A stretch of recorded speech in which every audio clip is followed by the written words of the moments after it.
what happens in a situation where one parent wants to take the children abroad to live in another country? Well, that's a vexed issue, and each case is looked at from the point of view of the child. The question which the court needs to decide is what's in the best interest of the child. Each case will turn on its own facts, and the parent who wishes to remove the child must go to court to seek what's called a specific issue order. In the case Osborne against Matton in 1998, Lord Rogers stated that the court must consider all relevant circumstances and decide what the welfare of the child requires. Once the court has identified that, it has no discretion.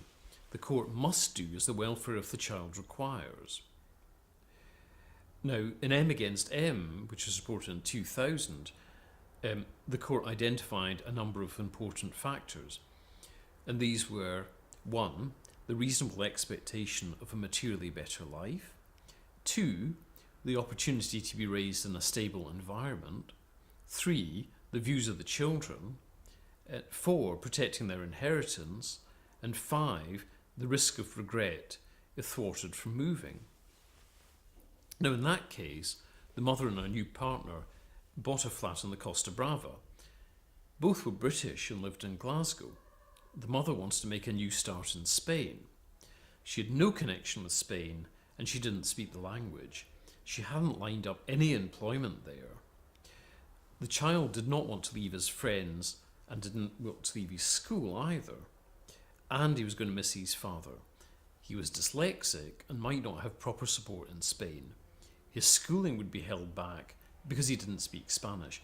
And in all those circumstances, the mother's application was refused. In the 2010 case, H against H, both the mother and father were Australians living in Scotland. The father wanted to return to work in Australia. He was unlikely to gain work in Scotland. The mother wanted to stay in Scotland. The two children were aged 13 and 11. Both parents sought to have residence of both children. Each child was asked to provide their views. The older child wanted to stay in Scotland with her mother. The younger child wished to go to Australia with his father. The court held that the welfare of the child was of the paramount consideration. And even although it split the siblings, making an order that the daughter stayed in Scotland with her mother and the son returned to Australia with his father, it deemed that promoted the welfare of each child best. So what we see from these cases is that things will always be judged on the particular circumstances. So I had a case in Paisley Sheriff Court a year or so ago where the mother was Canadian and the father was Scottish. The children had basically been in Scotland for all of their lives.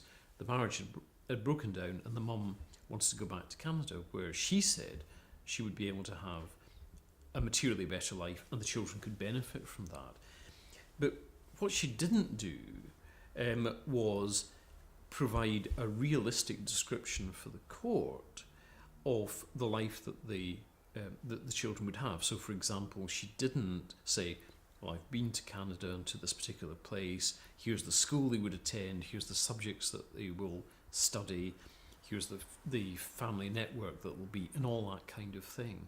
So where you're looking at this sort of case, you need to be meticulous in presenting evidence either of the concrete situation that the child is going to have in the country that you're aiming to go to, or the concrete situation of the child here and why uprooting that child to go to another country is a bad idea for the child. So the factual basis for the welfare of the child is absolutely paramount and must be carefully considered.